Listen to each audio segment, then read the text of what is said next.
How many grams of carbohydrates should you have after intermittent fasting? See, there's a lot of different ways to go about fasting. You don't have to do it with a low-carb protocol. You can absolutely have carbs, and it all depends on the different use case, right? There's some people that need more carbs or want more carbs out of it. So we have to look at how many carbs should you have and where should they be allocated. But first thing we have to look at really is why you shouldn't break your fast with carbohydrates. And this is very, very important. Okay, it's a safety thing in addition to just a performance and optimization thing. So let's go ahead and break that down. The last thing you typically want towards the end of a fast is a nice big piece of salmon, okay? Your body wants quick available energy. It's been fasting, of course, and the most quick available energy that you could probably find would be glucose, carbohydrates. So it's natural to kind of want to go down that route. But there was an interesting study that was published in the journal Nature Metabolism. It took a look at over 1,000 people that were wearing continuous glucose monitors, and it gave them a series of different foods, okay? It monitored them over 70,000 different meals, okay? So long study, lots of data, okay? 70,000 different meals, and they determined that whenever there was a higher glucose spike and a subsequent glucose drop, because the higher the spike, the higher the drop, there was not only more consumption of calories 3 to 4 hours after that meal, but they also consumed more over the next 24 hours. So this is a problem when it comes down to like weight loss and stuff like that. The last thing we want is to have a big glucose drop that's gonna make us eat more. It's almost like invasion of the body snatchers. Like you can't even control yourself. You just wanna eat because your glucose is low. It takes a lot of data and a lot of control to sort of overcome that. Okay, so we don't wanna deal with that situation, especially at the end of a fast. You're very insulin sensitive, which is a good thing, but it also means that when you do have a high glycemic carbohydrate come in, you're gonna have a quick spike, then insulin's gonna catch all that glucose, bring it into the cell, of course, and it's gonna drop really fast. So quick spike, quick drop. Okay, so you don't necessarily want that. Then that begs the question, well, what about having a lower glycemic carb? Would that be okay? Lower glycemic carbs right when you break a fast can still trigger a little bit of what I'm going to talk about next, which is called refeeding syndrome. But more importantly, they satiate you so much right when you break a fast, it can slow the absorption of the protein that you need right when you break a fast, which I'll talk about in a second. And it can make it so you're so satiated throughout the rest of the fasting period, you don't get enough calories in. So I'd rather that those carbs be allocated to the second meal, which we'll talk about in a second. So let's talk about refeeding syndrome. This is a very important piece, okay? When you're fasting, your body does a tremendous job of stabilizing blood levels of certain ions, okay? Potassium, calcium, phosphorus, even sodium to some degree. You have, basically, your body says, oh, there's no food coming in, so we're gonna pull these ions out of a cell to stabilize it in the blood, because you always need to have stable blood electrolytes and blood ions, right? So body's doing a great job there. Then what happens? Well, you break your fast, and if you have carbohydrates, you have a spike in insulin, okay? That insulin opens the cell doorway, so the cell doorway now opens to let the glucose in that you just ate, doing its job. Thank you, body. Glucose goes into the cell, but guess what? Well, now you have a difference in concentration between your blood ions and your cell ions. And when a cell opens, it triggers a concentration gradient, okay? And that triggers all or a lot of the ions that are in the blood to rush into the cell, okay? Because it's physics. When there's a high concentration and a low concentration, when the gate opens, they rush in. Well, what does that leave you with? That leaves you with lower levels of blood ions, which can throw things off. That is truly throwing your electrolyte levels off at a blood level, which can be very scary. Okay, now granted, refeeding syndrome is investigated in longer fasting, right?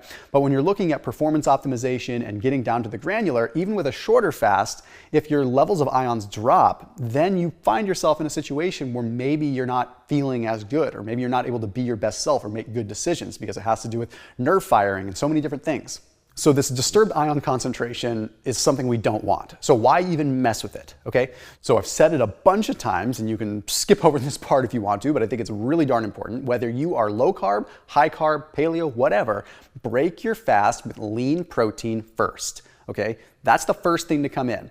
Why do you want that? You want the absorption of the protein, you want the utilization, which is great, okay? You're gonna feed your body with something satiating and nourishing, but also you're making it so that your body can stabilize and be able to deal with a little bit of food. Then the next meal that you have, you can afford to have a higher glycemic carb without being so, I don't know, put in a situation where it could throw off that ion concentration. It's a safer situation and allows you to enjoy carbs more without the negative association with them, right?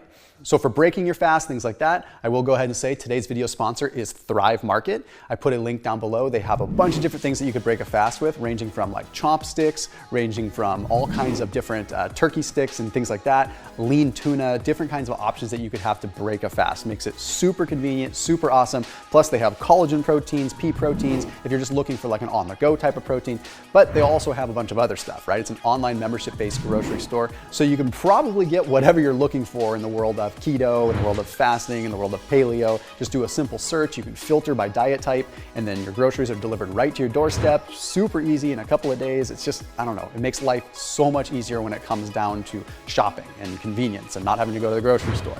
So that link is down below, and if you check them out, you will save 25% off your first order, plus get a free gift. But you have to use the special link in the description. So 25% off plus a free gift.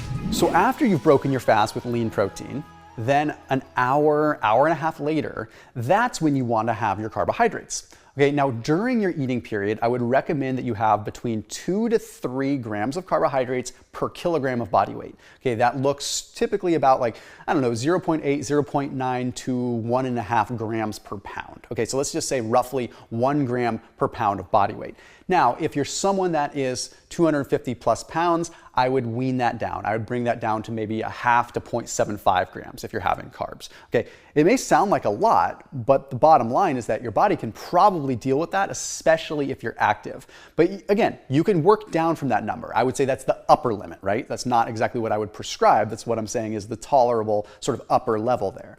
Now, I want 30 to 50% of those carbs coming with that second meal. That's what's kind of wild. It sounds a little like ludicrous to say I want to have 100 grams of carbohydrates with this second meal. But I would rather you have an insulin spike then than later on in the night, right? Or later on in the day or later on in your eating period. Because at this point, you've already had protein. You're at a good spot where your body can deal with the carbohydrates without the risk of kind of the refeeding situation and the ion concentration. But it's okay to have a spike in insulin. It's okay to have higher glycemic carbs, especially if you have been fasting and have been working out. Simply put, a spike from a high glycemic carbohydrate is not always bad if you can be in a controlled situation. So once you've already broken your fast and given yourself protein, and now you're moving into a healthier, larger meal, then that's going to be a situation where it would be okay to have a little spike from maybe some baked potato or maybe some rice or something like that, because you're in a situation where you can deal with it better. Especially if you're someone that is active and someone that is working out, okay? Because when you work out, you've probably heard before, having carbohydrates after a workout can actually be somewhat advantageous because you can put yourself in a spot where your body takes the glucose and the protein and absorbs it quickly and stimulates recovery.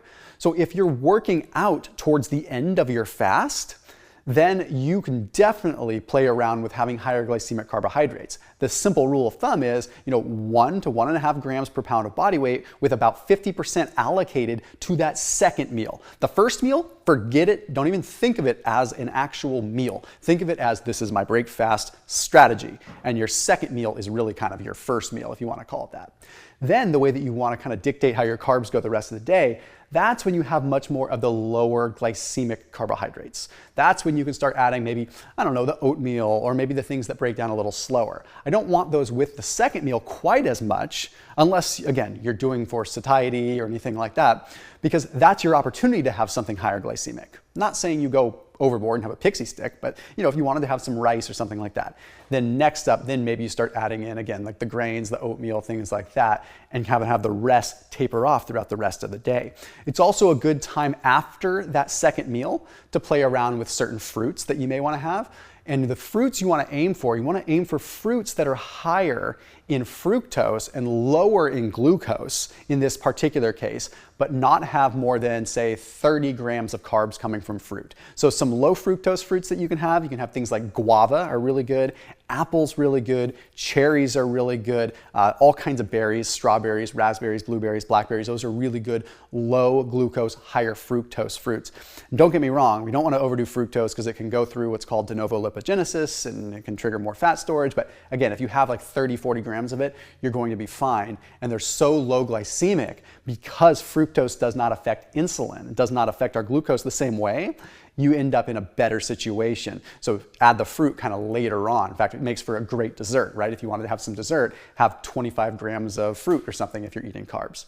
So for people that are looking for more like bodybuilding type function, for people that are strength and power athletes, or for people that are looking for more like sustainability and just want to have carbs for multiple different reasons, this is a good strategy for you to follow. The one big rule, remember, do not have the carbohydrates when you break a fast unless you absolutely know what you're doing and know what it feels like. And maybe you've worked out and moved around a little bit to make it so that the glucose actually gets taken up. So as always, keep it locked in here on my channel. I'll see you tomorrow.